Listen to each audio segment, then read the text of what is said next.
Please welcome Mircea Geoana. He probably needs no introduction here. About every other person has asked me about him, so I think you all know a lot more about him than I can tell you in the opening. But he's NATO Deputy Secretary General. He brings a wealth of experience from a distinguished career, both domestic and international arenas. He's a strong advocate for transatlantic integration. Mircea has held many prestigious positions, including the OSCE chairperson in office and personal representative for Georgia.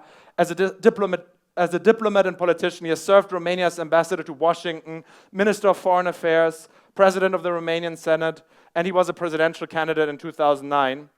On top of that, he is the founder of the Aspen Institute in Romania and has made many contributions through his extensive publication on international affairs.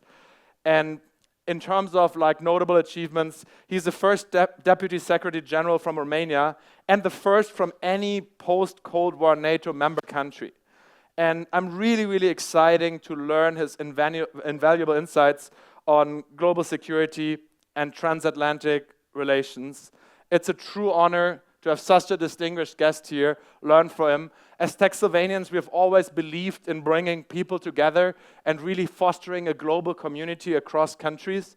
So with that, it couldn't be any bigger honor for me to introduce Mircea Geoana on stage and welcome him. Thank you so much, Mircea, for coming and visiting us here in Cluj.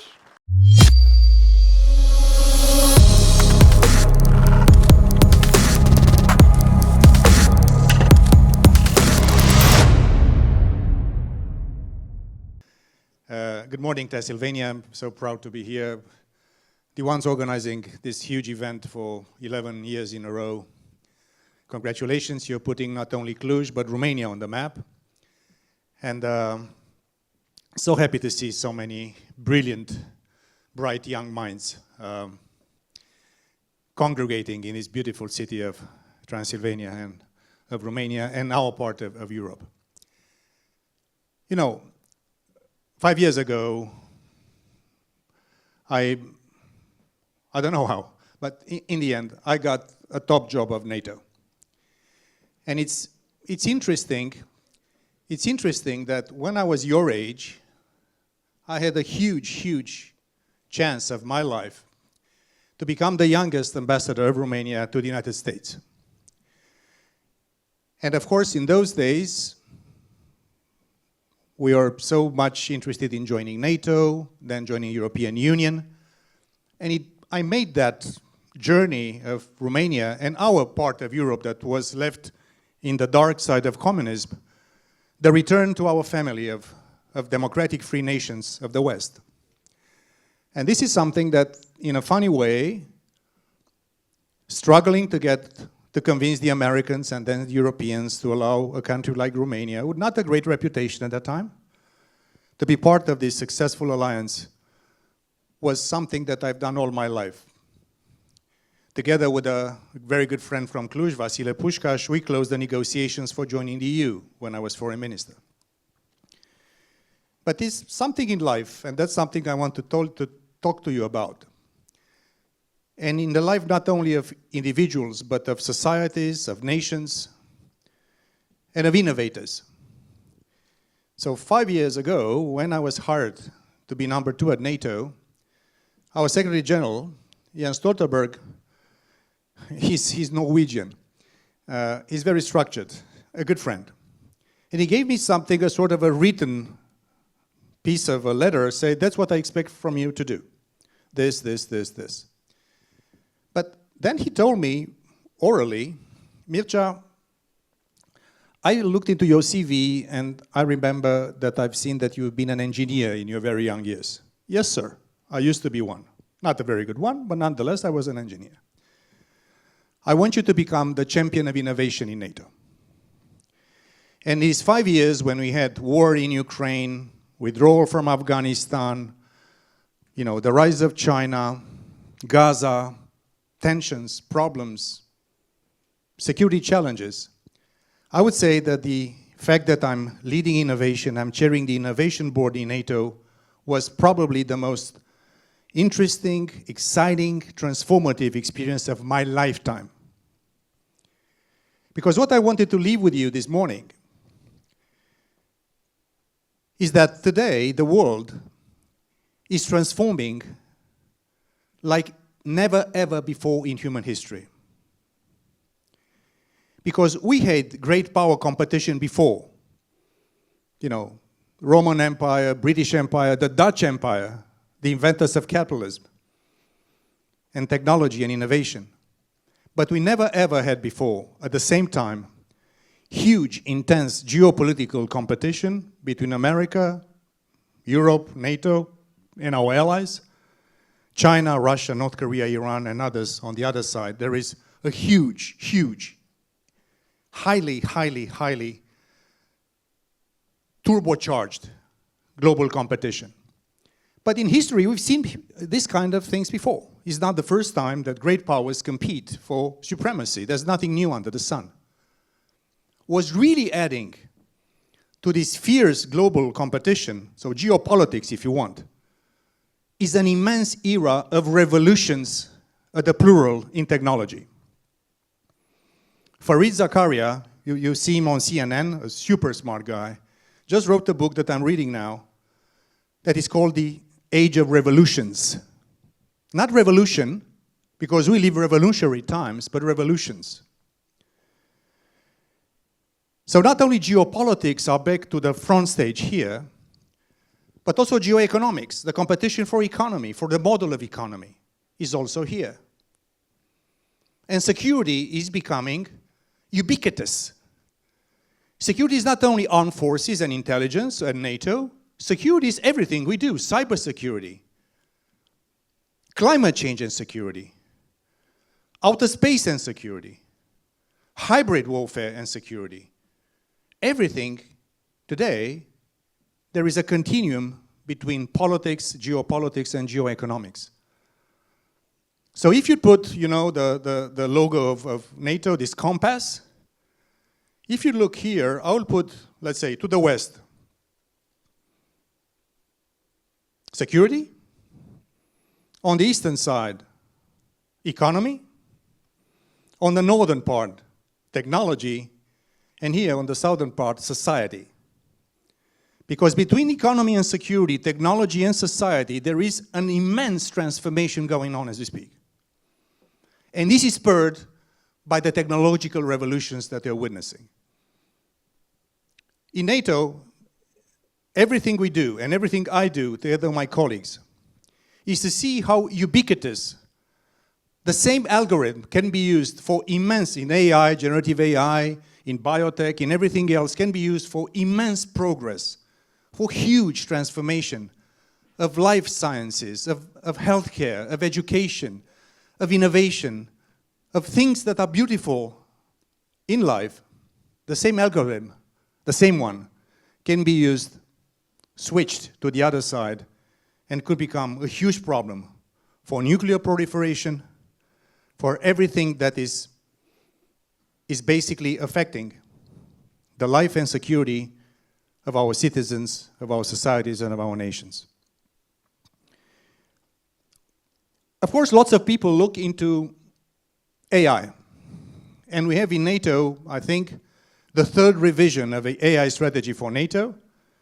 And we are very keen, especially for you, professionals and young people, to make sure that when it comes to national defense and security, we attach to the AI strategy in defense principles of ethical use. Ethical use. Every single piece of strategy we have on biotech, on new materials, on human enhancement, on exoskeletons, in colonizing outer space, we try to have an ethical use because our adversaries don't have that problem. They're not democracies, so they don't have this problem. So we try to make principled use, ethical use of these technologies a norm. And we want to be, as NATO, the golden standard of these things. There is also something that people are not paying attention because it's not always in the headlines. Of course, NVIDIA today, speaking of AI, is the highest valuation in the world as a company. It's normal because AI is hyper turbocharging everything else. But I would like to ask for you to pay attention to the other revolutions in technology that are happening with a speed that has never happened before in human history. And they are coexisting and influencing each other and hyper-turbocharging everything else. Biotechnology. If you look to the venture capital markets in America, unfortunately, only America and the UK, not that many of European nations, including in our part of Europe, we don't have a depth of venture capital and financial markets to spur this innovation. We have to do something about that. But in the US, if you look to the money going into biotech versus IT, I think, and we have here professionals, I think that there is money going into biotech and synthetic biology more than in IT. People speak of the Silicon Valley. Of course, we all know Silicon Valley. People speak in Canada of the Toronto, Waterloo corridor. People know about the Boston area biotech ecosystem. But not that people know that in San Diego, there is basically a bay, not a valley, a bay in San Diego, where the most significant number of startups on biotech are nurtured, and then Boston and then the others are picking up this talent. And why I say San Diego with a sense of respect, because the first Nobel Prize from Romania, George Emil Palade, the founder of biotechnology, after he left Romania for America, he finished his work in San Diego. So I'm just saying that biotechnology and synthetic biology are immensely transformative. Soon enough, very soon, we'll be able to basically recover limbs from amputated arms and legs of human beings. Speaking of CO2 emissions of agriculture, from everything we do, with synthetic biology, we'll be reducing by 80% the CO2 emission of our zootechnic sector. New materials. For the first time in history, my friends, we are very close. This will happen in this decade. To invent materials outside of the Mendeleev table. Think a little bit of that. For the first time, we'll be able to replace and produce new materials that are not part of the Mendeleev table, so what nature has offered to us as human beings on this planet. Imagine the transformation of this thing would bring. We are very close, and the prototypes are already out there of new forms of energy. Not only energy propulsion for my needs in NATO, but energy manufacturing and distribution. This will be a huge revolution when it comes to the artery of our economies and societies, which is energy. As we speak, there is not only a competition in outer space, and we see Russia and others becoming very dangerous from outer space to our interest and our security, but in fact we are witnessing, and you'll be part, my young friends, of the race for colonization of outer space, not only of exploration of outer space. Human enhancement, and I can go on and on and on. What I'm telling you, that this era of revolutions is also changing the economic model that we work in, and I'm happy to see many startups here, many more mature companies here in Texylvania, because you'll be transforming our economic model. More efficient, more productive, more competitive, more streamlined. But there is also something that I want you to pay attention to. Because if we look into the history books, to the previous industrial revolutions,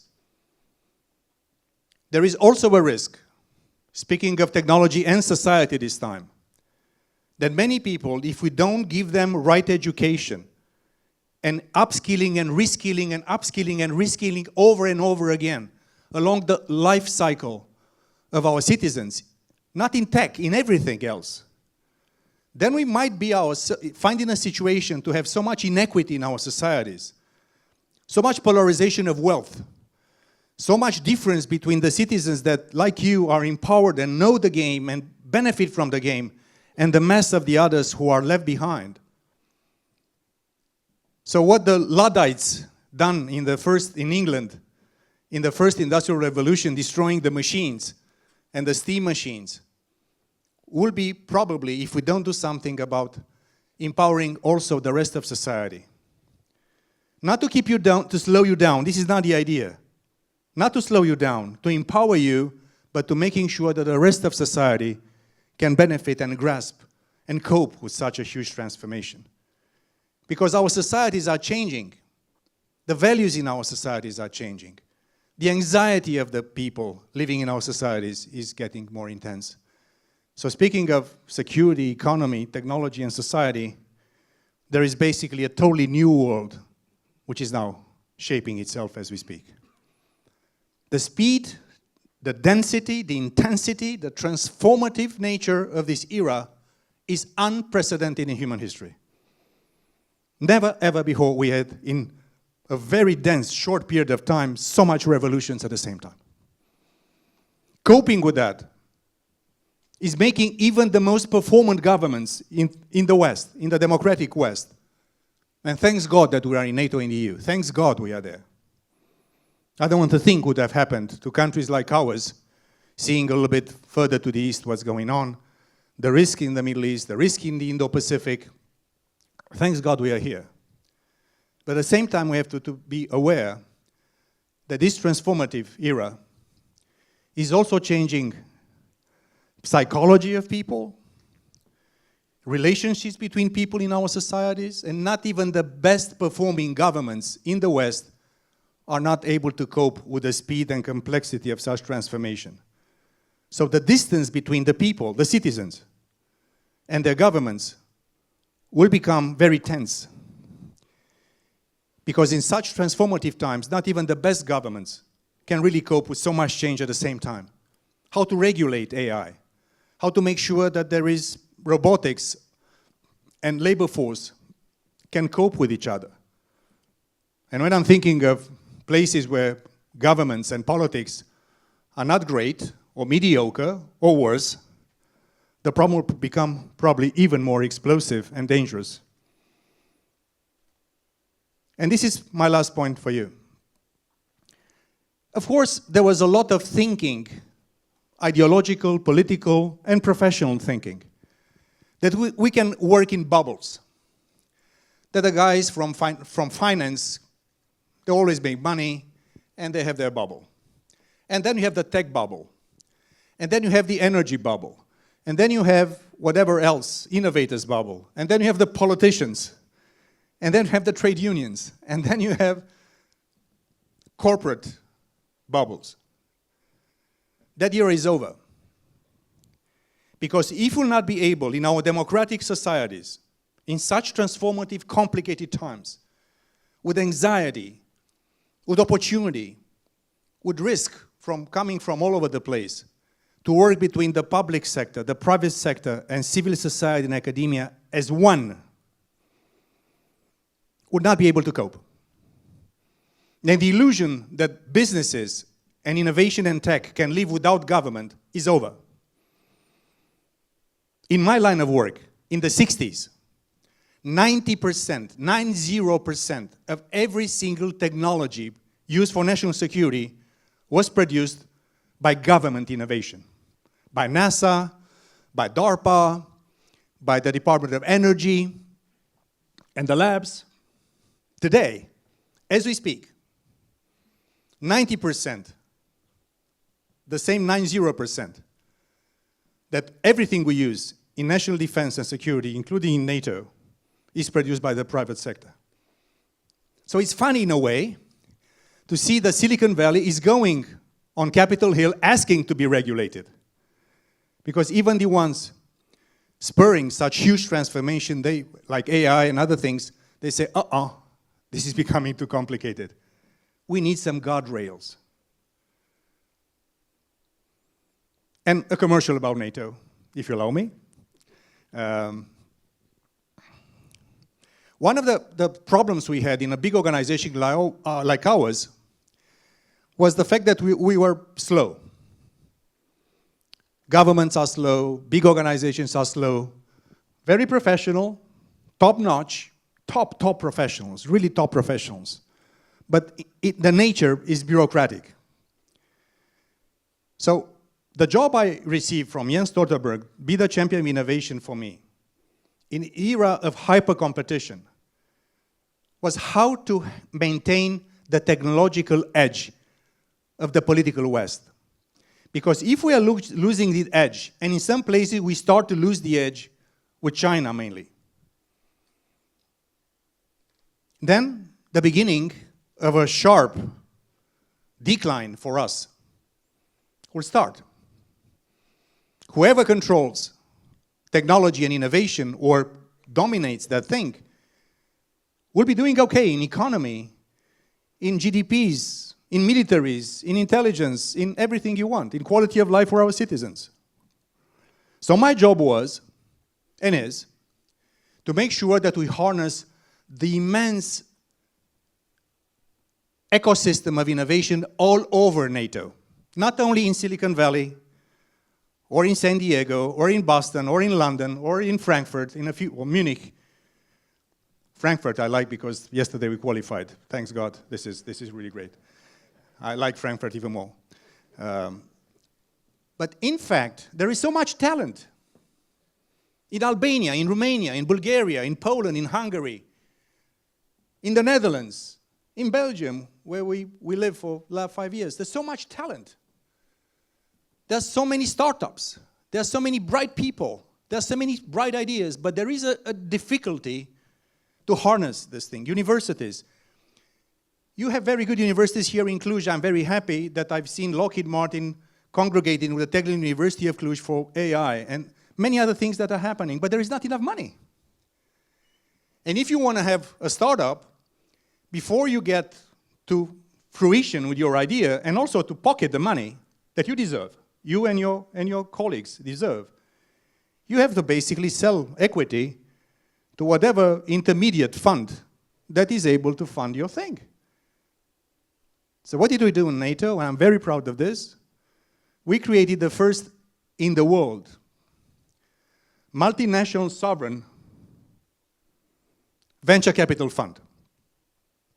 The first venture capital fund that is owned by nations, by NATO countries. It's called the NATO Innovation Fund. It's based in Amsterdam. It's totally independent from us. They're top venture capitalists that are running the show, and they are starting to disburse money for startups with dual-use technologies, ubiquitous technologies that can be used for civilian purposes, but also for national security and defense purposes. I encourage you to look it up. I think they just invested in a small fund, a deep tech dual-use fund in Poland and in other places. We also signed an agreement a few weeks ago with the European Investment Fund. I've seen the EU Innovation Council here with the display. So we can, NATO and the EU, we can fund together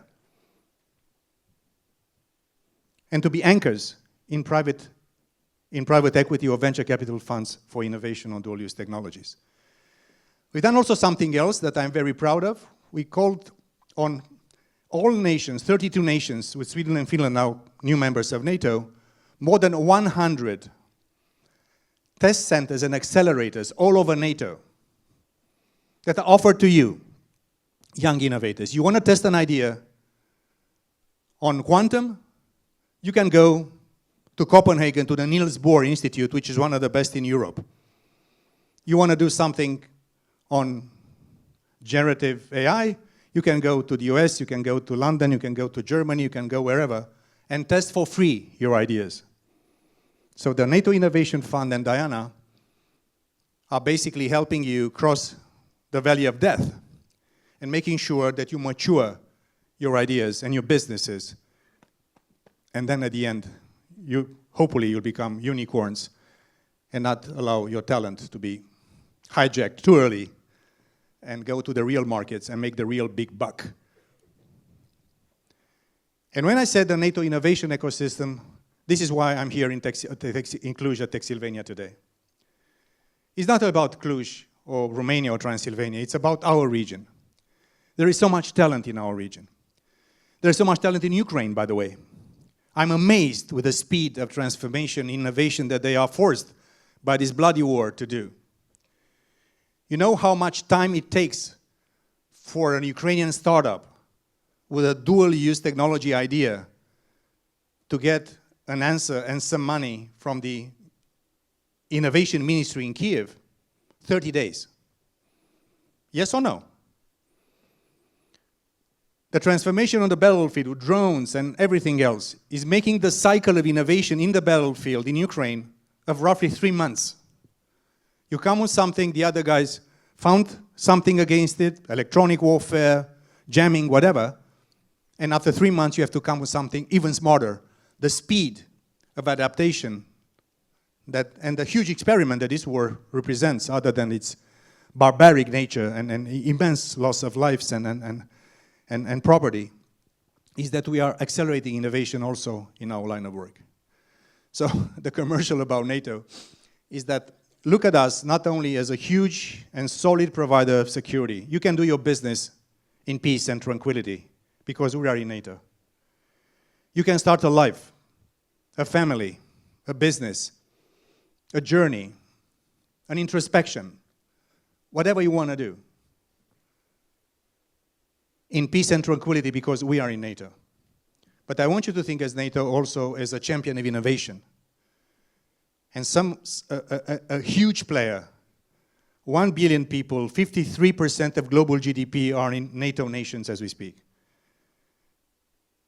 So here in Cluj, in like Transylvania, the 11th edition, I'm just telling you that this part of Europe, this part of NATO, this part of EU, if we do the right things, if we have this combination between public sector, governments, private sector, and academia, and we bring our talent together, and we give a little bit of resources,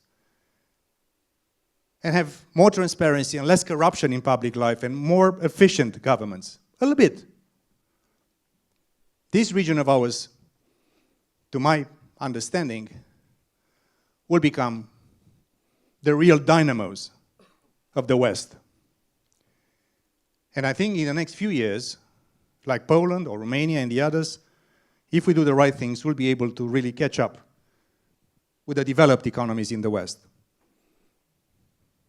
There is a big election coming in the UK on 4th of July. They chose the National Day of America to organize elections. And I was watching yesterday Rishi Sunak and Keir Starmer debating. I'm still interested in this kind of things. And Starmer and the Labour said, if we don't do something, in the next 10 years, Poland to become richer per capita and adjusted with purchasing parity power than the UK. And he said in 2040, Romania might overtake UK. Sounds far-fetched? No. Could fail? Yes. Could be immensely successful? Yes, yes, yes. So, remember this quadrant of economy, security, technology, and society. And you, my dear friends, my young friends, you are basically the spearhead of a new balance in our societies, in our economies, in our security, and in the world. You are the ones who are transforming this planet and these societies like never ever before. You also bear the responsibility on your shoulders, not only to be successful and smart with your businesses, but also to become responsible and understanding the implications and the ethical part and the societal implications of what you do.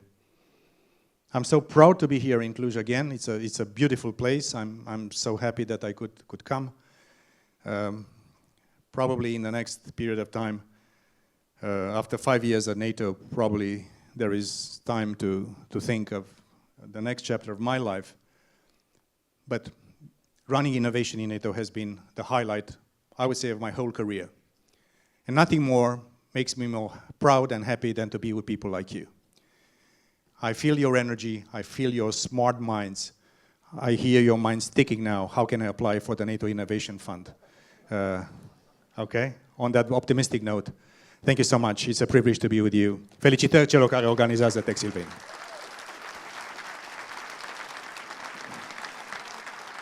Mulțumesc, Mircea. Thank you so much. I really, really appreciate the pro-innovation approach and mindset. And I also want to correct, like Vlad told me that I kind of messed up your last name. So I was just, Geoana is the right pronunciation, because I don't want to land on a NATO wanted list. We'll give you a large language model to pronounce correctly my name. I'm still practicing. After living 5 years in Cluj, my Romanian still sucks, but I'll be... Mircea Geoana. Mircea Geoana. Okay. Good. We made it. It's good. Putem. Sigur, Mircea. Merci. Thank you. All right. So we have a few questions. We have like maybe time for 3-4 questions. Vlad has the honor to ask the first question because he was very burning. So please, otherwise, raise your hands if you have a question. We have only time for 3-4. But let's make sure that we get a bunch of good questions in. Vlad, please go ahead. First of all, thank you so much for joining us, Mr. Geoana. It's an honor. My question is, you've been Romania's ambassador to the United States, and you saw how a thriving ecosystem and economy looks like. If you were to import one thing from the US business mindset into Romania, what would that be? You know, I will disappoint you. I believe in innovation. And there is a big economic theory, it's called dynamic capability economic growth theory, that was invented by Lord Sainsbury. You know the Sainsbury shops in the UK? That's him. Chancellor of Cambridge, that's him. And former Minister of Innovation in the British government, it's him. And basically, he argues that innovation is not only a technological innovation in terms of science and applied sciences and tech, but innovation is a mindset, a cultural trait that make nations be successful or not. So when I hear about imitating things, I have a sort of reservation. Because you cannot replicate Silicon Valley. They tried it in everywhere. Even the UK tried. It doesn't work. Why? Because it's unique. So I think the real question is, how can I make sure that in realistic terms and ambitious terms, how can I find my strength and for myself to be the innovator and not the imitator? If I will do something, speaking of the US, and the huge Romanian diaspora, including scientific, business people, smart guys, men and women, everywhere, I will really try to reconnect them to their home country. Not to eventually, if they want to return, God bless their soul. But if they don't, just recoupling them, this will also be a huge investment in fresh ideas, eventually money. And I'm very happy here in Cluj, when I met the rector of the medical university here, Mrs. Buzoianu, she asked me if we can help with a biotech curricula for our medical universities. But speaking of the US, there is something that I think we should all keep in mind. There is a very clear and clear defined role of the government. And I think what Romania and our part of the world and our part of the European Union is to make sure that we find the right balance between the role of the government that should be more agile. And I think this is where I believe we can learn something from the Americans. Let the private sector, let the innovators create financial conditions for things to happen. But America is an experiment that cannot be replicated. And I think that in Romania, in Poland, in the Czech Republic, or we play Slovakia, in Slovakia, I think we can also find nuggets and also make sure that we create the right ecosystem between the big international companies here. You know, I visited in Iași, Amazon. They have 5,000. Here, the Accenture, they have 5,000 engineers. Oracle has the third largest office in the world in Romania. So the idea is, of course, welcome these big companies. That's because they are essential. But how can I also create more of my own successful businesses? And I think this is what we can learn from America. The sky is the limit. And you can be in Romania, you can be in Poland, you can be in the Czech Republic. The sky is the limit when it comes to innovation and becoming successful. So that's what I learned from America, the spirit of innovation and the role of government that is not stifling innovation, but is encouraging innovation. I love that. We're waiting for the first Romanian trillion-dollar company when the sky is the limit. Here it comes. All right. I think we have I smell it. It's here, in this room. Hello, Mr. Geoana, and thanks a lot for your valuable insights. It was really visual for us. Let's play a game. Let's suppose we are a company, because we are here for business matters, innovators, technology industry. And let's suppose we have a board meeting, and you are a board member. Please tell us top 5, but be tough. Top 5. Stop doing this to be more competitive and to be strong for the future. And top 5, improve this. Come on, I cannot give advice for free. I mean, I give you... You are a board member. I'm a board member, okay. Come on. Life is tough, you know. I know. Yeah. Listen, I cannot give advice because there is no one size fits all. It doesn't work. There's one situation in one type of company, there's a different situation in a different one. But if I will say something to tech and innovation startups coming from our region, is to try to hang to the business as much as you can and don't sell too early equity in your company if you really believe that your idea can really become highly successful. If it's not 1 trillion, at least to go in the hundreds of millions. So the first advice I would go, don't go and sell too quick. And for that, we need to provide, let's say, more venture capital also from here. Israel is an example of how they do this. The other countries that do this, Romania, unfortunately, is very unsophisticated when it comes to the financial instruments that are disposal of you. So first, don't sell fast. Secondly, I think, go international as fast as possible. Of course, it's good to be in Cluj, in Brașov, in Bucharest, in Iași, wherever, but try to find, at least in the region, for you, as a Cluj-based or Romania-based tech company, try to find yourself and try to purchase a small, interesting company in the region, at least at the beginning. Go international fast. So keep to the money as much as you can, put the equity to make sure that you do your thing, and become international faster. That would be my second advice. Why? Because when you go to the real deal and the real valuation and the real investors and the real anchors into your thing, you'll be not only a Romanian-based, you also have a regional, at least an international dimension to your thing. And thirdly, 5 I don't know, but the third, what I would say, try to get, let's say, multinational and multicultural people on your team.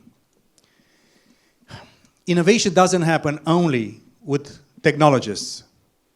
It happens also with artists. It happens with musicians. It happens with many other things, with financiers that are different mindset. So from the beginning, you see this very successful thing, there is a guy that knows the marketing, a guy with the PR, a guy with tech, and the guy with the money. That usually you see the huge successful companies that the composition is diverse. Don't try to be only among engineers. Used to be an engineer. Try to diversify your team from the beginning because the sophistication will come with that. Fresh ideas will come with that. So these will be 3 things. Don't sell quick, go international fast, and try to be as diverse in gender, in everything you want in your companies, because at that time you'll become so much more successful, so much more sophisticated, and so much more closer to the 1 trillion target that I established for you now from the stage.